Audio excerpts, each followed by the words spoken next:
Salam bahagia, kita bersama lagi dalam Ruang Bicara yang dibawakan kepada anda tentunya di Bernama TV, dan tumpuan kita masih lagi tentang belanjawan 2021, dan seperti mana yang kita semua sedia maklum bahawa belanjawan ini telah pun diluluskan di peringkat Dewan Rakyat hari ini, dan ini mungkin merupakan satu langkah pertama yang mungkin melegakan banyak pihak. Jadi topik yang kita pilih hari ini ialah belanjawan 2021 di Dewan Rakyat, dan dua tetamu yang cukup hebat sebenarnya sudah pun berada di studio Ruang Bicara ini untuk bercakap tentang isu ini. Jadi kita ingin mengalu-alukan kedatangan semula yang berbahagia Datuk Dr. Madeline Burma yang merupakan fellow di Akademi Sains Malaysia. Jadi Datuk, apa khabar? Khabar baik. Tadi hujan lebat tu ya? Lebat sangat. Tapi tak apa. Nasib baik tak terkandas. Betul. Seperti bajet Ya. kita meraihkan. Dan kita juga ingin mengucapkan selamat datang juga kepada yang berbahagia Profesor Dr. Nik Ahmad Kamal Nik Mahmud, iaitu Ketua Kluster Governance, Perundangan dan Pengurusan Awam di Majlis Profesor Negara. Jadi Prof, apa khabar? Baik, terima kasih. Sehat, Alhamdulillah. ya? Alhamdulillah. Terima kasih kerana sudi bersama kami. Sama-sama. Dan kepada anda yang mungkin saya kira ingin juga berkongsi pandangan dan juga pendapat berkaitan dengan isu yang kita bincang hari ini di Ruang Bicara ini, jangan lupa gunakanlah dua talian yang kami sediakan kepada anda di 0326 979767 dan juga 0326979768. Dan jangan lupa seperti biasalah, anda juga boleh sebenarnya mengikuti kami secara live di Facebook dan juga di YouTube Bernama TV. Baik, mungkin menarik sebenarnya kalau kita mulakan dulu dengan Profesor Dr. Nik Ahmad Kamal. Ini sesuatu yang ialah mungkin sebelum ini tidak bermain dengan pelbagai pandangan dan juga pendapat, tetapi akhirnya kita tahu bahawa hari ini di Dewan Rakyat belanjawan 2021 telah pun diluluskan. Tetapi itu bukan pengakhiran sebenarnya. Ada lagi proses yang perlu dilalui sebelum belanjawan 2021 itu selamat untuk dilaksanakan. Jadi mungkin kita boleh kongsi dengan Prof. Tadi Syakawi bermula dengan mengatakan bahawa bajet 2021 atau belanjawan telah diluluskan. Jadi ini menimbulkan perasaan perasaan gembira dan kepada semualah. Ada banyak lagi proses sebenarnya. Kita tahu ada 3 peringkat bacaan setiap rang undang-undang lah, termasuklah undang-undang bajet atau undang-undang perbekalan ini 2021 ni.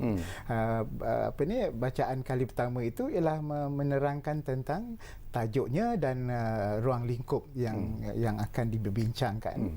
Itu mudah saja untuk memperkenalkan oleh menteri lah yang bertanggungjawab. Dan masuk bacaan kedua ialah merujuk kepada ruang lingkup polisinya, apakah skopnya dan sebagainya, dan ia membenarkan didebatkan di parlimen, dan kita dengar sejak beberapa hari yang lalu perdebatan oleh setiap yang diberi ruang untuk bercakap, dan kita lihat juga perdebatan di luar parlimen apabila ramai yang memberikan pandangan mereka. Betul. Dan hari ini adalah the crunch period ataupun untuk tujuan bacaan kali kedua itu perlu ada satu undian lah. Dan yang menariknya ialah undian secara voice atau secara suaranya.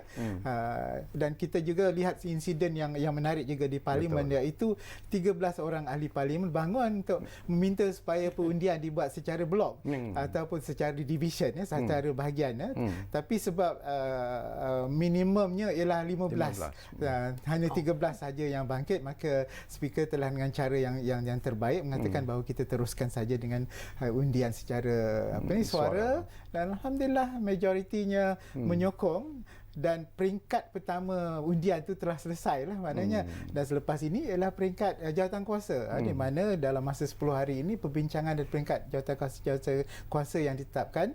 Dan dia bipartisan, maknanya setiap jawatan kuasa itu ada wakil-wakil pembangkang, wakil kerajaan, dan untuk membincangkan secara mendalam, khususnya apabila menteri hari ini, yang berhormat menteri menggulung dan mencadangkan beberapa penambahan baik, apabila penambahan baik yang telah disuarakan oleh ahli parlimen lain memohon supaya diberikan tambahan dan sebagainya, maka dalam jawatan kuasa tersebut dibincangkan secara mendalam dengan mendetailkannya dengan lebih jelas dan memastikan bahawa apa yang telah dijanjikan hari ini oleh yang berhormat menteri itu dapat dilaksanakan, dipindahkan dalam bentuk penulisan untuk bajet yang terakhir untuk bacaan kali ketiga nanti sekali lagi ada undian suara, diharapkan akan dapat diselesaikan lah. Tapi saya rasa saya seperti ramai rakyat Malaysia sangat amat terkesan dengan apa yang berlaku sebelum pengundian dan kami berasa syukur dan sangat gembira bahawa peringkat pertama undian telah selesai dan dia telah diluluskan. Okey, kita akan detail lagi nanti Prof ya. Saya nak dapat pandangan daripada Dato' Dr. Madelina. Tadi pun Prof menyebut bahawa penambahbaikan telah pun dibuat terhadap belanjawan yang dibentangkan dan diluluskan hari ini di peringkat Dewan Rakyat. Antaranya ialah program Satu Sinar yang diperluas kepada ataupun diperluas kepada semua ahli KWSP yang terjejas pendapatan. Kini dibuka untuk kesemua 8 juta pencarum KWSP yang terjejas dengan jumlah pengeluaran maksimum meningkat kepada RM10,000 Malaysia. Nombor 2, kerajaan setuju memperluaskan bantuan one-off RM300 kepada semua petugas barisan hadapan termasuk polis dan tentera. Yang ketiga ialah RM50 juta dana tambahan bagi memerangi COVID-19 akan disalur kepada negeri Sabah Disember ini.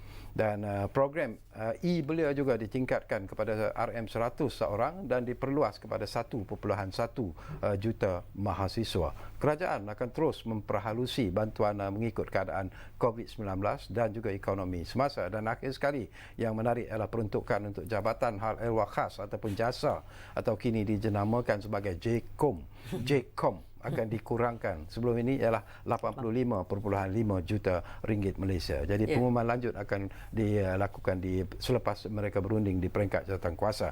Jadi apakah ini sebenarnya antara faktor-faktor yang memberikan sedikit kelebihan sebenarnya kepada belanjawan 2021 ketika dibentangkan untuk kelulusan. Terima kasih ya Sarkawi dan juga Prof memberi sedikit penjelasan tentang proses sebab orang semua dah bertepuk tangan tadi. Saya sedang minum dekat kedai kopi, handphone saya off dan tiba-tiba saya kata apa hal ni? Semua kata bajet dah lulus. Dia kata. Saya pun kata dekat mana? So dia orang kata dekat parlimen. Tapi kalau kita dengar ayat yang lengkap dia ialah dulu di peringkat dasar dia kata kan. Saya tertarik dengan penambahbaikan tadi.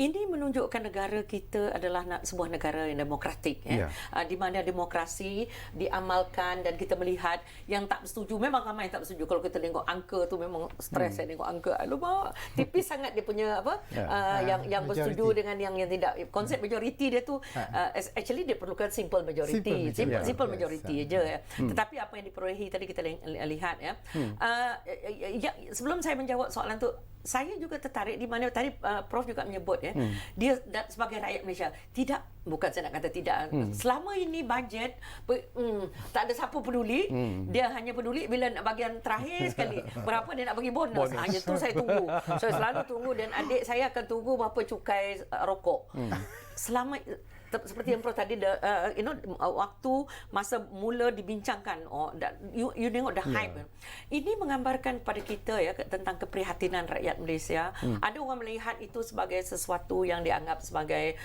dia kata it's a political thing, tapi saya tidak. Saya melihat ini sebagai kita mengarah ke kematangan di mana rakyat sudah mula tahu you tak boleh bercerita sesuka hatinya and two-third majority tidak lagi mungkin satu bayangan aja. Kalau dulu bajet ini hanya diluluskan lebih mudah berbanding sekarang disebabkan tadilah kalau ada two-third majority jadi orang tak peduli sekarang. Tapi sekarang kita dengar tentang darurat, kita dengar yang di Pertuan Agong dan kita melihat bagaimana ramai yang membincangkan.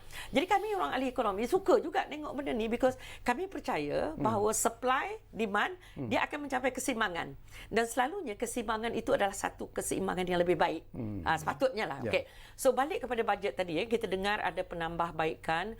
Saya yang saya tunggu-tunggu yang terakhir sekali itu yang 85 juta telah diumumkan bahawa dia akan dikurangkan lah Jadi ternyata kerajaan ataupun di parlimen itu perkara ini diberi perhatian. Ramai sangat rakyat Malaysia mengatakan untuk apa 85 juta ini sedangkan kita sekarang sedang bergelumang berhadapan dengan satu keadaan yang memerlukan banyak dan sebab kita tahu juga ada peruntukan untuk Kementerian Kesihatan dah berkurangan, sedangkan you tambahkan jasa, jadi agak sukar untuk mempertahankan. Dan saya menyambut baik tentang bila Tengku Zafrul berkata, menteri kita mengatakan bahawa dia akan, kita tak tahu lagi nilai dia, mungkin dalam 10 hari ini mereka akan bincangkan. Okey, yang lain-lain tu kita lihat peruntukan untuk belia.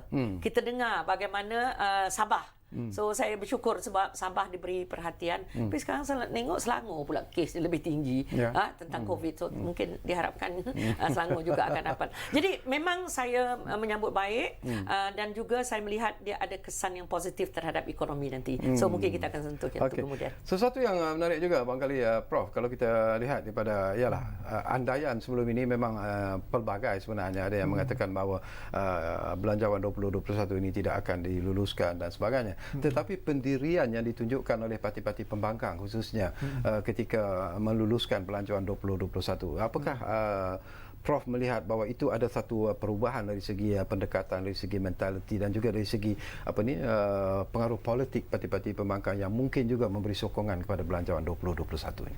Satu perkara yang menarik dalam sepanjang kerajaan sekarang ini sejak Februari 2020 ini ialah berlakunya pelbagai penyuaraan ataupun expression dari semua pihak, khususnya daripada rakyat itu sendiri dari pelbagai aspek lah, bukan saja di media sosial tapi di semua tempat.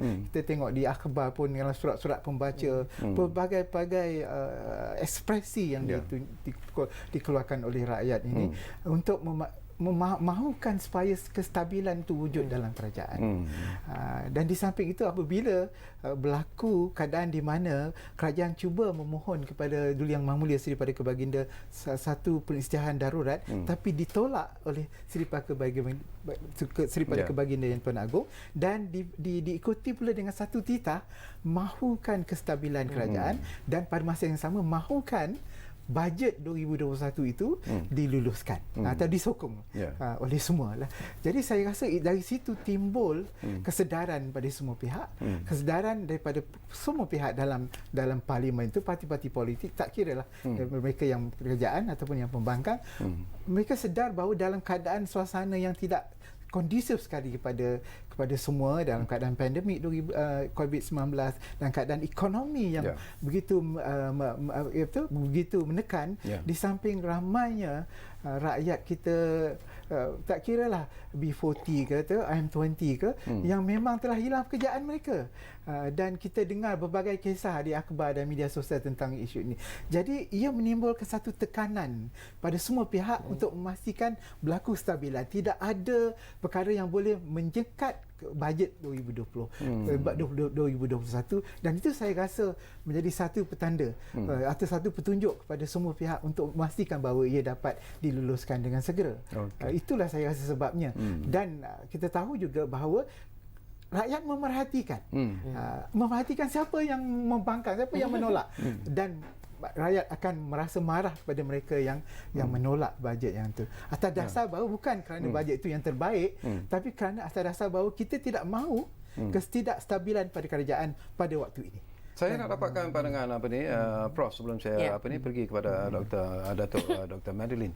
Apakah terhasilnya satu keputusan yang mungkin tidak dijangkakan sebelum ini ialah kerana langkah yang diambil oleh Menteri Keuangan sendiri bertemu dengan ketua-ketua parti pembangkang dan sebagainya, dan itu mungkin seolah-olah memberikan satu gambaran bahawa parti-parti pembangkang juga, ketua-ketua parti pembangkang juga mendapat gambaran yang jelas, dan mereka juga turut mengemukakan beberapa usul dan juga cadangan supaya bajet ataupun belanjawan 2021 ini ditingkatkan di sana sini, di mana ada loopholes dan sebagainya. Kita tahu bahawa proses menyediakan bajet itu bukan proses yang dibuat seminggu, buat beberapa bulan, dan ada berlaku pelbagai konsultansi dengan pelbagai pemegang taruh, tak kira lah siapa, industri lah, NGO lah, rakyat persendirian lah kan, tapi kenapa tidak ada dengan pembangkang? Itu saya rasa, dan rentetan daripada titah Duli Yang Maha Mulia Seri Paduka Baginda Tuan Agong, kerajaan telah mengambil inisiatif untuk memanggil. Itu pun sehari dua sebelum pembentangan. Jadi mungkin itu terlalu singkat, tapi saya rasa ia memberi kesan kerana setiap wakil pembangkang memberikan cadangan mereka, dan dalam masa perdebatan pun cadangan itu diberikan. Dan kita lihat pada amalan yang dahulu tahun-tahun yang lepas ialah pembangkang menyediakan bajet juga untuk dirujukkan kepada rakyat supaya cadangan mereka itu diambil kira juga. Tapi tahun ini kita tidak nampak. Mungkin kerana waktu yang singkat, mungkin kerana keadaan yang menekan masa ini, maka pembangkang itu tidak dapat menjadikan draft bajet mereka sendiri. Dan saya rasa itu menjadi satu sebab mengapa pembangkang mahukan peluang untuk diberi pada mereka dan kerajaan menyahut dengan cara yang terbaik. Okey, saya tertarik hati Datuk Dr. Madilin ketika mengikuti perbincangan ataupun perbahasan Belanjawan 2021, penggulungan Belanjawan 2021 itu secara live. Dan saya tertarik hati ialah karakter ataupun reaksi daripada Menteri Keuangan sendiri yang begitu tenang, begitu confident, walaupun ada selepas itu asakan-asakan yang bersifat provokasi dan sebagainya, walaupun pertama kali sebenarnya dia membentangkan satu tugas dan tanggungjawab yang cukup berat sebenarnya dalam situasi dan senario politik yang begitu fragile seperti ini. Jadi apakah anda melihat benda yang sama berlaku? Bila saya melihat dua yang saya lihat masa di situ, selain daripada menengok cermin tu lah, boring betul saya menengok cermin tu sebab tak nampak muka dia. Saya melihat ketenangan pada dua individu. Satu ialah Yang Berhormat Perdana Menteri kita. Memang dia ya ampun, saya tidak, bagi saya antara Perdana Menteri yang menghadapi banyak sekali cabaran. Dan saya rasa kalau survive lah this one, political survival dan dengan economic survival ini, saya rasa dia cukup diuji lah. Kalau exam tu kata orang sampai viva exam tu memang dah boleh dah. Itu yang pertama. Tetapi yang lebih saya kagum ialah melihat Menteri Keuangan kita dengan stature dia, dengan banker lah kan. So dan mungkin dia tidak terlalu terpengaruh oleh isu politik. Dia melihat bahawa ini adalah tanggungjawab besar yang perlu dilakukan, yang amanah yang perlu dia galaskan, dan dia tahu bahawa berapa juta, kalau 32 juta rakyat Malaysia ni boleh faham tentang bajet. Hari ini saya rasa ramai yang melihat dan menonton apa yang dipersembahkan hari ini. So I think all eyes are on the Menteri Keuangan kita. Tetapi bukan hanya di situ saja. Saya rasa di negara luar, sebab saya sempat membaca, saya Google negara-negara ASEAN sudah mengikuti sama ada dia orang pun cukup teruja. Adakah bajet Malaysia ini akan dilulus atau tidak dulu? Dia orang lebih sibuk berdebat. So inilah dunia tanpa sempadan sekarang. Kita tidak boleh lagi membuat keputusan sewenang-wenangnya. Dan I like when Prof katakan kematangan kita itu, di mana kita melihat hubung kait antara kita melihat institusi raja, and then kita melihat parliamentarian gitu. Mereka boleh berdebat, mereka boleh buat apa, tapi bila waktu tiba untuk rakyat, kita lihat di sini saya amat menghargai apa tadi, walaupun dia 2 hari saja diberi peluang parti pembangkang, tetapi mereka banyak mencadangkan. Saya ingat lagi ada bawa ada fakta, dia kata kami telah bawa, so terpulang pada menteri. So dan kita lihat bagaimana kita tidak payah pergi ke apa kata laluan ke jalan raya untuk berdemonstrasi. Di setengah negara kalau dilulus pun ada demonstrasi, yang tak dilulus pun demonstrasi. Jadi yang tengah-tengah tu pun termasuk dalam cerita tu. Jadi saya amat bersyukur, dan ini saya rasa peranan media. Media juga memainkan peranan yang sangat penting, mendidik kita bahawa kalau kita tidak bersetuju, ada caranya tidak bersetuju. Dan kalau kita bersetuju pun ada caranya. Sebab bukan dengan pergi merusuh di jalan-jalan. Itu bukan cara orang Malaysia. Itu aja bagi saya. Okey, ada pemanggil dah di talian kita sekarang ini. Dr. Muzaffar dari Seremban Negeri Sembilan sudah pun ada di talian kami sekarang ini. Assalamualaikum, Doktor. Waalaikumsalam warahmatullahi wabarakatuh. Syarkawi. Ya, sihat. Alhamdulillah, Doktor. Okey. Boleh dengar suara saya ke? Boleh jelas. Okey, cantik tali leher merah. Okey. Selamat petang juga kepada kedua ahli panel yang dihormati Ya. So isu mengenai Belanjawan 2021 So alhamdulillah telah diluluskan lah. Thanks to God lah. Ya. Okey, so saya tak tahulah, okey, nak seronok ke nak sedih. Okey, itu ringkasan dia. Okey, mungkin orang ramai seronok sebab perkataan lulus. Ya. Okey, tapi dia tak tahu apa yang diluluskan. Itu satu isu lain. Okey. Okey, ini jasa ni dia nak bawa balik. Okey, memang dikurangkan, bunyi bagus, tapi perlu ke jasa tu. Okey, that's that issue. Okey. Okey, lepas tu nak wujudkan PLKN balik, pakai duit banyak. Okey, lepas tu macam-macam program apa nak benarkan KWSP dikeluarkan. Ya. Ini bagi saya akan menjejaskan simpanan persaraan pekerja-pekerja pada masa akan datang. Ya. Okey, so ada side effect lah terhadap belanjawan yang diluluskan hari ini. Okey, itu satu hal lah. Okey, so nak jawab tadi Datuk Dr. Madlina cakap kat Malaysia ni tak ada demonstrasi.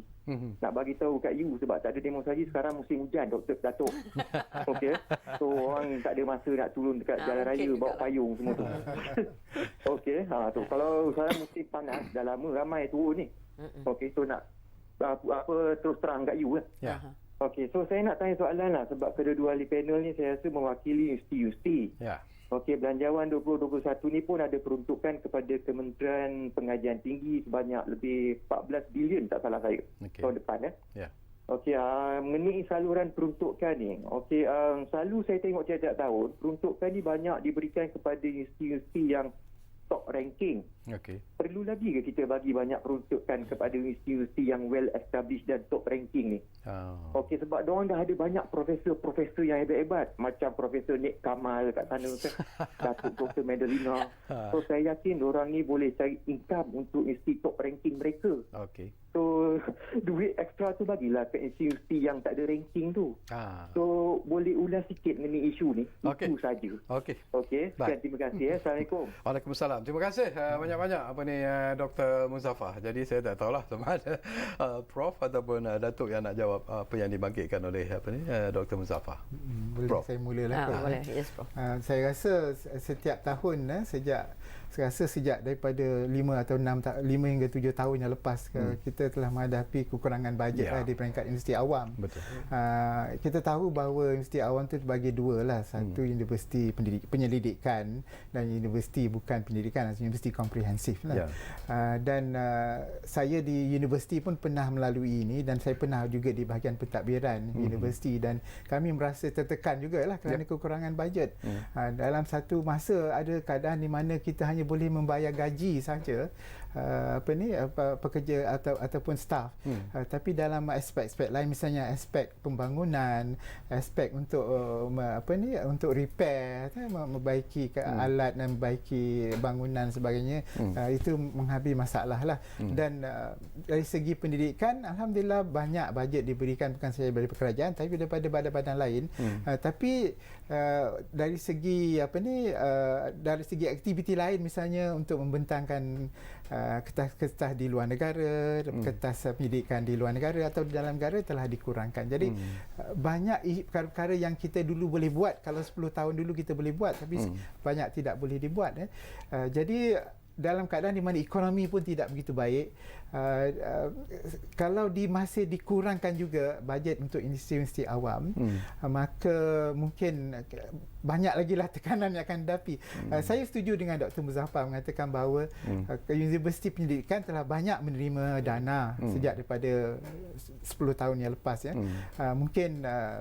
Mungkin banyak dana lagi diberi kepada universiti bukan pendidikan. Tapi secara amnya memang telah berlaku penyusutan kepada bajet universiti secara keseluruhan. Tak kira lah universiti pendidikan ataupun universiti yang bukan pendidikan. Okey, nanti saya dapatkan pandangan daripada Datuk Dr. Madlin, tapi kita diarah untuk berehat dulu buat seketika dan kepada anda sekiranya anda juga ingin berkongsi pandangan dan pendapat berkaitan dengan isu ini, jangan lupa dua talian itu gunakanlah di 0326979767 dan juga 0326979768. Kita rehat dulu buat seketika.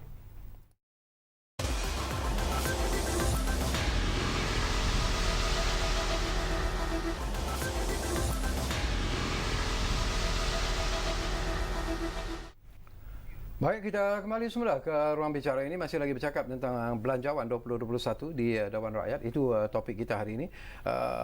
Antara persoalan-persoalan yang dibangkitkan oleh Dr. Muzaffar tadi yang mungkin yang paling mendapat perhatian di kalangan rakyat Malaysia, terutamanya mereka yang mungkin sedang menghadapi masalah kewangan, ialah pengeluaran akaun 1 KWSP. Itu pun menjadi satu isu yang menarik juga. Jadi mungkin pandangan Datuk Dr. Madlin tentang isu ini. Okey, terima kasih. Terima kasih Dr. Muzaffar kerana membangkitkan isu ini dan menyuarakan, dia hampir ramai yang menyuarakan perkara ini sebenarnya.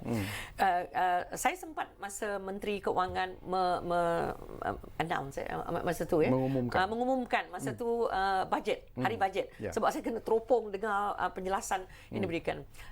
saya melihat masa tu saya dekat studio, mereka yang di belakang tu menunggu. Adakah mereka sebab sebahagian besar daripada mereka aja mungkin M40 ke ataupun B40 yang atas tu, sebab sekarang dah recategorize. The moment the minister announced that KWSP, mereka di belakang ni you dengar bunyi lega. Okey, lega satu ialah sebab bagi mereka ini adalah satu-satunya peluang bagi KWSP. Akaun 2 tu mereka tak risaukan. Tetapi ini adalah waktu yang luar biasa. Itu masa saya di studio. Sebab saya ni mengkaji kemiskinan dan ketakseimbangan. Jadi bila saya pergi juga ke peringkat bawah, orang Iban WhatsApp saya, terima kasih sekurang-kurangnya saya boleh, daripada saya menunggu 30 tahun daripada sekarang, dia kata itulah kesinambungan hidup. Tak ada lagi benda atas meja nak makan, tak ada. Bagi kita memang debat itu begitu hebat sekali pada ketika itu. Saya ingat lagi di mana CEO dia begitu agak keberatan nak mengeluarkan, because ini simpanan untuk masa depan seperti yang Dr. Muzaffar. Tapi kalau kita nak bincang di atas kertas, memang benda tu dari segi ekonometriknya, dari statistiknya, benda itu memang sepatutnya disimpan supaya mereka ada di masa depan sebagai insurans dia. Tetapi what about sekarang? Yang dia tak makan, yang diberhenti kerja. Dan itu nombor satu. Yang ramai yang mengatakan itu memberi kelegaan kepada dia. Kalau diberi pilihan, dia kata memang kami tak nak mengeluarkan. Kalau kami ada masih gaji, kami ada lagi pendapatan, bukan itu. Jadi bagi saya, satu, memberi ruang untuk mereka tu. Yang kedua, dia tiada paksaan. Kalau kita merasa diri kita cukup untuk kita di masa depan, untuk kita menggunakan, jangan ambil. Tetapi kerajaan sekarang kata, kalau you nak ambil, dia kata perlu berhati-hati. Sebab benda ni adalah satu bentuk tabungan, dan yang kedua ialah it's a form of insurance. Kalau you ambil, memang apakah bentuk insurance. Jadi kita kena perhalusi lagi, sebab bagi saya, there are people yang nak. Jadi dalam kita membuat dasar tidak boleh blanket. Dia tak boleh kata kita paksa orang tu mengeluarkan. Yang katanya, okey, ini dia. Ini maksimumnya. Kalau caruman you banyak ni, you cuma boleh layak keluarkan banyak ni. So, adalah ruang. So, mungkin yang tak ada mencarum memang beratlah. So, ramai yang, dan juga carumannya yang kecil. So, ini yang dirisaukan di masa depan. Kalau nak memikirkan 30 tahun lagi, kita ramai universiti yang mendapat peruntukan banyak tadi kan. Memikirkan apakah model baru untuk menyelesaikan masalah ini. Okey, kalau kita lihat daripada tuntutan-tuntutan yang dibuat, terutamanya daripada parti-parti pembangkang sendiri, Prof, ianya lebih mungkin juga ada orang melihat itu sebagai satu political move sebenarnya, iaitu untuk memenuhi kehendak rakyat dan sekaligus mungkin akan mendapat sokongan daripada mereka dalam pilihan raya umum yang akan datang. Apakah Prof juga melihat bahawa apakah mereka mencadangkan sesuatu itu bukan disebabkan oleh politik, tetapi kerana itulah kehendak rakyat sebenarnya? Itu saya rasa yang penting dalam politik ni ialah untuk dapat menarik seberapa ramai sokongan. Jadi polisi yang berbentuk populis itu selalunya digunakan oleh semua pihak, tak kiralah kerajaan atau pembangkang, untuk memastikan dapat menarik sokongan seberapa ramai yang boleh. Tapi kita perlu juga realistik dalam perkara ini. Pertama, kerana tidak guna kalau kita bersifat populis atau mencadangkan perkara yang populis, tapi ia tidak membawa kebaikan secara jangka panjang. Sebab itulah saya rasa, dan kalau kita lihat kepada permohonan ataupun tekanan kepada kerajaan supaya membenarkan KWSP dikeluarkan, itu adalah bukan saja kehendak populis, tapi kehendak rakyat itu sendiri dalam keadaan yang menekan tu, seperti yang Datuk telah bincangkan tadi. Dan saya rasa kalau kita lihat dari perspektif pembangkang lah, saya pasti mereka juga mempunyai niat politik, dan dari sebab itulah ia boleh diterjemahkan atau ditafsirkan sebagai bersifat politik, tapi pada dasarnya ialah itu satu realiti sebenarnya. Realiti yang disuarakan oleh rakyat dan disampaikan oleh pihak pembangkang. Jadi maknanya kita tidak bolehlah membezakan itu populis ke ataupun itu kehendak rakyat. Jadi nampak ia macam kehendak rakyat, tapi kita perlu realistik. Keadaan menekan sekarang, keadaan yang tidak kondusif, dan saya rasa apa jua yang dicadangkan yang dapat membawa kebaikan kepada rakyat, saya rasa akan diterima oleh semua. Boleh saya Sebelum sambung? tu, Okey. kita ambil satu lagi panggilan yang ada di talian dulu, Dato' ya. Muhammad Kamal dari Kuala Lumpur ada di talian kita sekarang ini. Assalamualaikum, Kamal. Waalaikumsalam. Ya. Abang Sekawi, how Ya. are you? Baik, alhamdulillah. Ya. Okey. Abang Sekawi, saya nak tanya yang ringkas dan padat Ah, kepada ahli panel kita ni. ya, silakan. Okey, yang one off ni, yang government nak bagi kepada frontliners, especially di sektor kesihatan. Ya.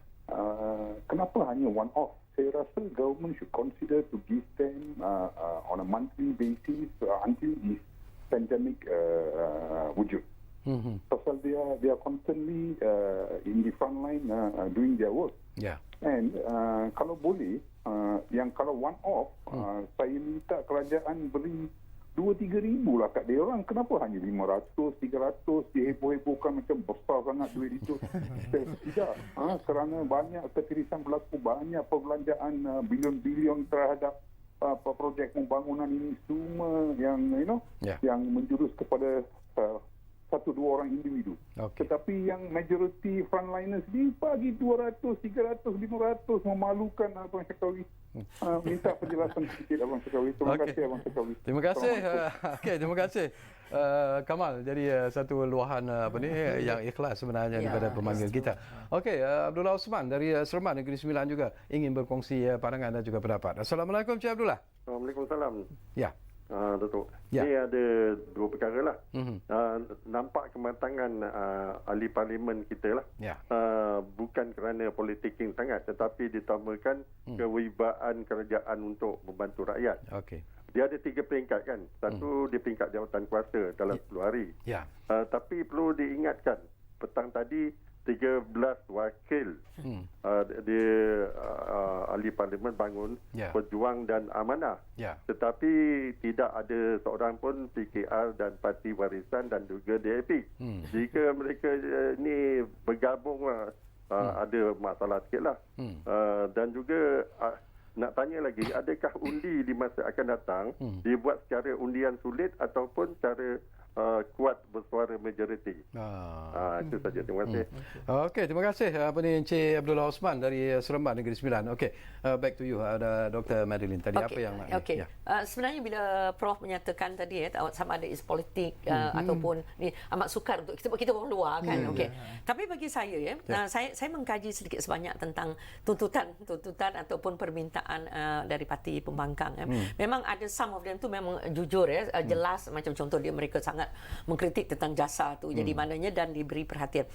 Perkataan yang digunakan branding yang digunakan untuk bajet ini people centric, rakyat centric. Jadi mana-mana siapa yang berani nak mengatakan bahawa kami akan menghasilkan satu bajet yang ataupun kita kata saya tak setuju bahawa bajet untuk 2021 itu people centric, apa lagi yang nak dibawa. Jadi saya bersetuju bila Prof mengatakan tadi sebenarnya kalau dulu mungkin benda tu berbunyi politicking ke usaha untuk meraih undi dan sebagainya, because that is what politics is all about, untuk mendapat undi. Tetapi dalam keadaan yang kita lalui sekarang, di mana saya masih percaya bahawa there is an element of towards an element of maturity, dan kita melihat bagaimana para parliamentarian kita melihat bahawa sebenarnya ada bajet itu yang boleh kita sokong.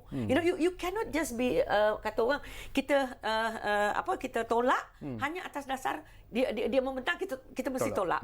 Jadi bagi saya parti pembangkang has shown a lot of kematangan dalam konteks itu, termasuk juga rakyat. Rakyat sekarang lebih hebat daripada menteri, lebih hebat daripada parliamentarian. Mereka pandai menghujam, macam tadi dia kata RM200 tu apa benda lah. Tapi kalau dipikir-fikirkan RM200 itu banyak juga tu. Okey, tapi memang cadangan yang cukup baik. Tapi maksud saya di sini ialah bajet itu sendiri dan juga cara ia dipersembahkan, dan juga seperti tadi dikatakan mendengar daripada akar umbi.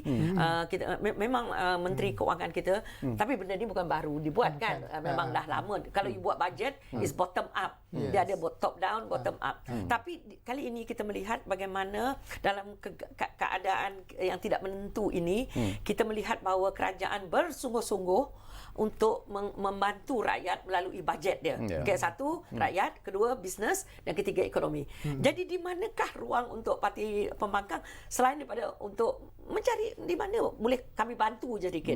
Memang no way that kalau like Prof kata berani you nak mengatakan saya tak setuju dengan bajet ni memberi bantuan bantuan prihatin. Mungkin yang dia tak setuju mungkin nilai dia, cara dia dan itu penambahbaikan. So kita melihat kerajaan dan juga parti pembangkang are doing a good job. Okey, menarik apa yang dibangkitkan oleh Encik Abdullah Osman. Barangkali Profesor Dr. Ahmad boleh komen sikitlah. Ini tentang 13 wakil dan ketiga 13 wakil ini sebenarnya mewakili Parti Pejuang dan juga Amanah. 13 itu pun merupakan satu figure yang membimbangkan juga. Kalaulah ada pembelot daripada parti-parti lain yang juga menyokong 13 ini, apakah dalam pembentangan bacaan kali ketiga bajet ini nanti mungkin akan memberi masalah. Tapi saya rasa secara keseluruhannya kita seharusnya khususnya pihak parlimen sendiri perlu menerangkan kepada rakyat proses undian itu saya tidak dengar lagi sesiapa dari parlimen yang datang menerangkan kepada rakyat bagaimana prosesnya lah. Jadi rakyat kena carilah ilmu tu kan. Jadi proses pengundian ni yang paling utama sekali secara suara. Voice vote iaitu mendengar siapa yang kata bersetuju berbanding dengan siapa yang kata tidak bersetuju. Itu yang utama sekali. Yang kedua itu yang telah ditimbulkan oleh 13 wakil rakyat tadi, iaitu bangun untuk mahukan speaker supaya pengundian itu buat secara blok. Dibagi kepada berapa blok. Saya rasa ada 6 blok itu dan dikira mengikut tangan dalam blok-blok tersebut supaya dikira satu persatu. Tapi peraturan ataupun standing orders ialah mahukan kurang-kurangnya 15 yang bangun memohon supaya secara block voting. Tapi tidak berhasil lah. Jadi bukanlah mereka menolak sebenarnya bajet tu. Mereka mahukan cara mengundi itu cara yang lain, bukan cara voice. Dan satu lagi cara ialah secara undi rahsia. Jadi 3 cara ini, tapi yang biasanya dalam rang undang-undang ialah cara voice itulah. Ini banyak diamalkan negara lain. Kita mengikut amalan di Britain juga, I dan no kan. Jadi tak timbul isu mereka menolak sebenarnya, ialah cuma cara pengundian itu yang mereka mahukan. Dan kita pun mungkin kita akan menghadapi perkara yang sama nanti masa bacaan kali ketiga nanti, mungkin cara pengundian yang sama juga diminta oleh pihak pembangkang. Okey, sesuatu yang menarik jugalah kalau kita lihat Dr. Marilyn selepas saja penggulungan ucapan penggulungan belanjawan ini disempurnakan di Parlimen petang tadi, belanjawan 2021 lulus, indeks saham melonjak atas 1,600 mata. Apakah ini memberi indikasi bahawa itulah sebenarnya yang diperlukan untuk memulihkan semula ekonomi negara dan memberi keyakinan kepada pelabur-pelabur luar untuk datang semula ke negara? Betul sebab ekonomi dia mereka akan memandang apa yang berlaku. Sebab pelabur-pelabur ni dan juga saham kan, dia dalam ikut waktu jauh jam. Maknanya adakah negara ini yang sudah stabil ataupun masih ada kekecohan? Buat apa saya nak melabur dekat negara kalau dia kata saya labur 1 bilion, besok bertukar kerajaan. So benda begini kita kadang-kadang kita tidak sedar, macam tadi disebut demonstrasi. Demonstrasi itu memang satu luahan untuk kita menyatakan tidak bersetuju. Tetapi dari segi ekonomi, you bayangkan pelabur-pelabur ni duduk di sana, dia cuma tengok internet, dia bukan ada kat sini, mana dia tahu tempat-tempat di Bandar Baru Bangi itu orang duduk relax aja. Yang dia tengok ialah mungkin 40 orang tadi kata kalau tidak sebab hujan, dia kata mungkin. Tapi bagi saya itu bukan cara kita rakyat Malaysia. Saya berkesempatan membuat kajian semasa 1997, masa kita mengalami krisis 1997, dan ini ternyata terbukti bagaimana peranan media bila dia menunjukkan bagaimana rakyat Malaysia demonstrate, bagaimana dia bakar masa tu bakar tayar dan sebagainya. Jadi pelabur melihat macam seolah-olah seluruh Malaysia ini terbakar. Sebab image, we're talking about image ni. Jadi benda macam ni, jadi kalau you bayangkan sekarang, kalau pelabur asing melihat, ni Malaysia ada prosesnya. Ada, in fact, selepas saja bajet diumumkan, ada diskusi pula tu. Rakyat bertelefon. Kalau tak happy tu, macam mana kita meluahkan. Jadi kita kena menunjukkan kita sebagai rakyat. Kita marah para ahli parliamentarian kita. Kita kata macam tadilah saya tengok banyak dalam ni, dia kata, our parliamentarian, they are just like jokers and things like that. Tapi apa beza kita? Jadi maknanya kita juga perlu memainkan peranan kita, ya. Kalau kita, macam saya ulangi lagi, kalau kita bersetuju, nyatakan dalam bentuk persetujuan. Kalau tak setuju, kita dengan cara dia, bukan I'm really against those ideas of that kita take the law into our own hands. Kita ada undang-undang, kita ada peraturan. So I love when Prof katakan tadi, kita perlu didik. Saya rasa ramai yang tak tahu proses tu tadi. Ya, betul. Termasuk diri saya. Saya ingat dah lulus dah. saya dah happy dah tadi. Tapi saya tahu dia ada 3 proses, tapi tak tahu dia pasal vote. Vote tu. Tapi betul Prof, mungkin pelajar universiti yang mengambil kursus perundangan, mengambil kursus kenegaraan, dia mungkin tahu. Tetapi rakyat jelata tidak tahu. Jadi dengan adanya penjelasan sebegini, Syarkawi, that's why saya kata peranan media. Jadi sekarang tak adalah kami mengatakan yang 13 orang tu mereka ini sebagai pembelot. Ada orang mengatakan dia orang traitors. Can you imagine? Traitors. Apa dia cuma minta pengiraan macam Prof kata. So penjelasan ni saya rasa kita perlu mendidik diri kita to empower our rakyat untuk memahami supaya tidaklah media sosial ini dipenuhi dengan macam kami ahli ekonomi yang baru, menteri keuangan yang baru, semua pandai membuat pengiraan sendiri. So biar kita sama-sama mendidik diri kita, ya. Okey. Tanggungjawab kerajaan sendiri dalam pelaksanaan bajet 2021 ini, Prof, ya, untuk mengimbangi masalah COVID-19 yang sedang kita hadapi dengan ialah masih lagi berada pada kedudukan yang amat membimbangkan, dan sekaligus juga memulihkan semula kedudukan ekonomi yang boleh kita anggap sebagai terancam yang amat sangat sebenarnya disebabkan oleh COVID-19 ini. Jadi apakah bajet ini sebenarnya berjaya pada pandangan Prof sendiri secara kasarnya mengimbangi situasi yang sedang kita hadapi sekarang? Yang apa yang disebut oleh YB Menteri petang tadi lah, iaitu jelas bahawa menangani kemiskinan itu dan juga memulihkan ekonomi dan membantu mereka yang sukar dalam keadaan sukar itu memang itu yang diutamakan. Dan kalau kita cuba bandingkanlah dengan negara lain yang lebih menekankan kepada perbelanjaan pertahanan dan dikurangkan pendidikan, dikurangkan kesihatan, tapi bajet kita sentiasa kalau kita lihat mungkin 20 tahun 30 tahun kita lihat bahawa trendnya sama, iaitu menekankan kepentingan pendidikan, kesihatan dan keselesaan secara keseluruhan, ya. Jadi dalam konteks COVID-19 2020-2021 ini kita lihat bahawa kerajaan bukan sahaja telah membelanjakan yang dicadangkan untuk tahun depan, tapi tahun ini saja sudah beratus juta, sudah berapa bilion yang telah dibelanjakan untuk rangsangan, untuk bantuan dan sebagainya sejak daripada bulan Mei lagi. Jadi kita jelas bahawa fokus kerajaan tidak lari daripada memastikan bahawa rakyat secara keseluruhannya berada dalam keadaan yang selesa dan yakin kepada masa depan. Okey, sebelum kita sambung lagi, walaupun masa semakin suntuk, kita ambil satu lagi panggilan yang ada di talian kita sekarang ini. Kamarul dari Pulau Pinang ada di talian kami sekarang ini. Assalamualaikum, Kamarul. Halo, Kamarul. Tuan Syarkawi. Ya. Saya nak tanya sikit tentang media. Peranan media itu penting. Ya. Jadi, apa kata saya nak tanya pandangan panel lah. Ya. Peruntukan yang nak diberikan kepada jasa 85 juta. Kenapa tidak diberikan kepada ATM, bernama yang ongoing, kita dan Angkasa Puri, Media City pun nampaknya macam nak ditanggung akan terbengkalai. Ya. Kemudian moderator macam Syarkawi, kenapa bernama tidak lahirkan moderator yang baik, bijak macam Tuan Syarkawi lagi supaya kita ada kualiti di dalam bidang komunikasi ini. Okey. Apa pandangan panel? Sekian, terima kasih. Susah saya nak komen ni. Tapi apa pun terima kasih banyak-banyak Kamarul. Tapi ada juga logiknya. Ini pun sering dibangkitkan dalam program-program kami yang lalu. 85.5 bilion yang 5 juta yang diperuntukkan untuk mewujudkan semula jasa itu barangkali boleh digunakan untuk membantu stesen-stesen TV macam Bernama TV, RTM dan sebagainya. Kerana ialah stesen-stesen ini memainkan peranan yang cukup berkesan sebenarnya dalam mewar-warkan apa saja program-program kerajaan untuk disampaikan kepada rakyat jelata. Itu pandangan pemanggil. Tak tahulah mungkin Dr. Marilyn ada pandangan tersendiri. Saya tidak tahu tentang perincian peruntukan 85 juta, 85.5 juta Betul. itu kepada jasa. Dia sebab jasa ni dulu pernah ada.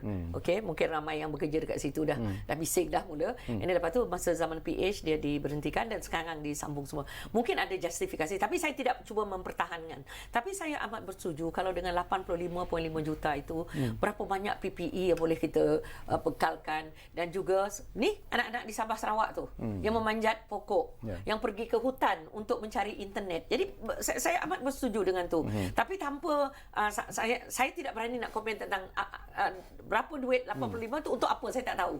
Okey, tapi bagi saya memang kalau kita nak lihat peruntukan itu memang sewajar-wajarnya peruntukan inilah memang untuk memenuhi 3 perkara tadilah, untuk memastikan kelangsungan hidup mereka yang betul-betul terancam. Kedua, bisnes dan juga ekonomi. Jadi bagi rakyat memang 85 juta ni ke mana perginya? Tapi kita akan mendapat jawapannya nanti saya rasa bila Menteri Keuangan nanti akan saya pasti dia pun terpaksa menjawab ni.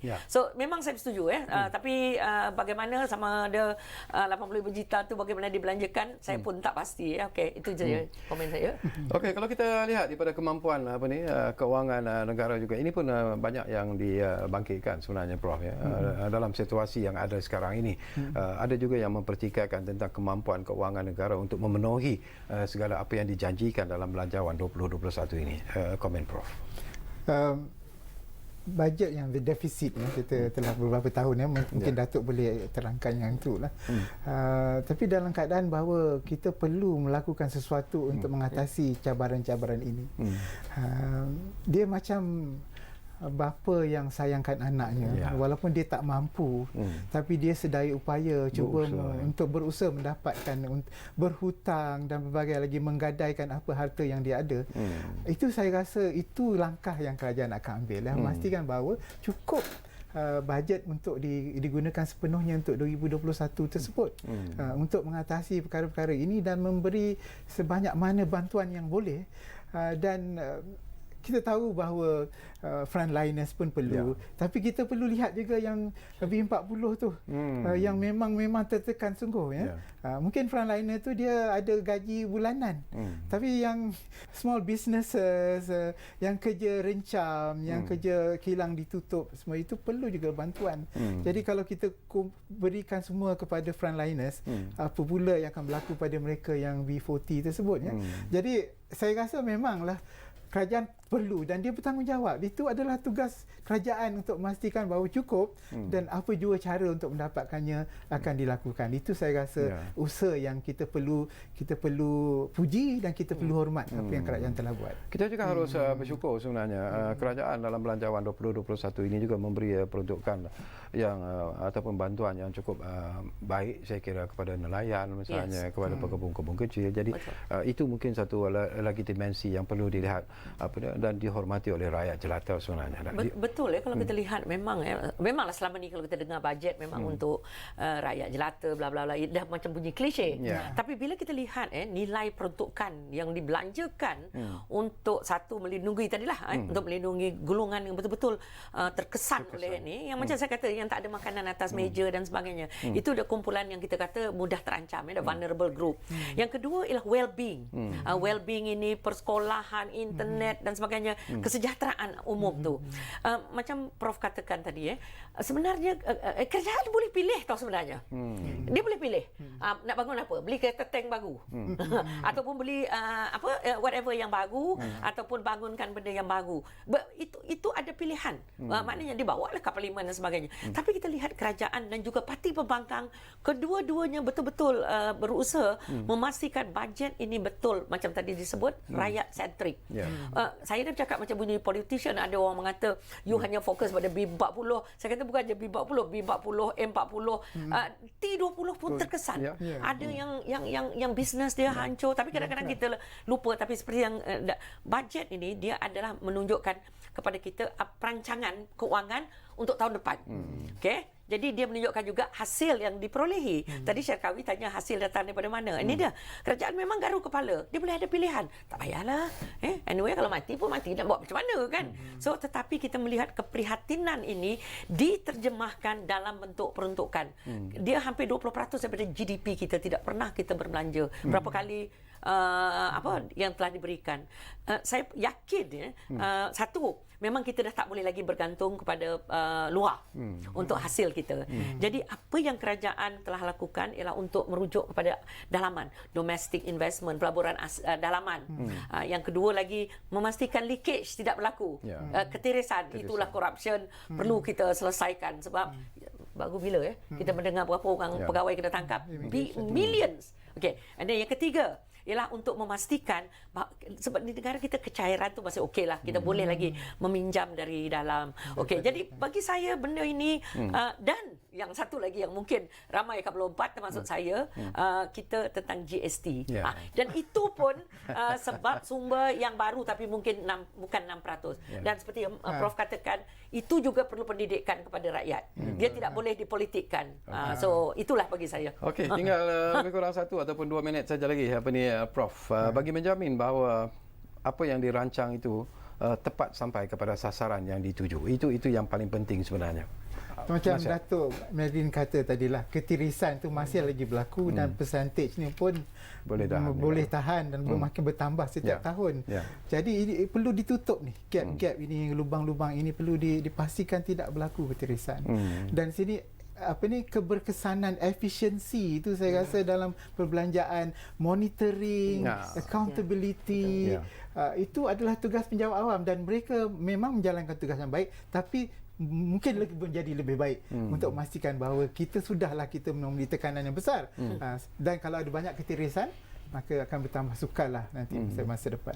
Okey, 1 minit bagi peluang kepada Dr. Madeline. Serengkah-rengkahnya orang Sarawak gembira tak dengan belanjawan 2021 ni? Belum sempat lagi bertanya mereka. Tapi saya antara orang yang merasakan ni. Bagi saya yang pertama ialah perlu ada kerjasama semua rakyat dari peringkat yang paling atas ke peringkat akar umbi.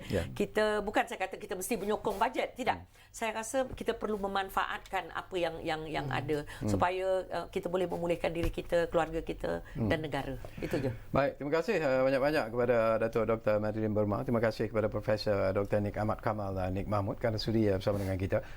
Masa semakin begitu suntuk sebenarnya untuk kita cakap tentang belanjawan ini, tetapi insya-Allah mungkin di masa-masa yang akan datang kita sembang-sembang lagi tentang belanjawan 2021 ini, kerana ini merupakan satu isu yang cukup penting sebenarnya untuk kita war-warkan kepada rakyat dari masa ke semasa. Terima kasih kepada anda semua yang menumpukan perhatian bersama kami di Ruang Bicara ini, dan insya-Allah kita bersama lagi di Ruang Bicara dari masa ke semasa. Jumpa lagi.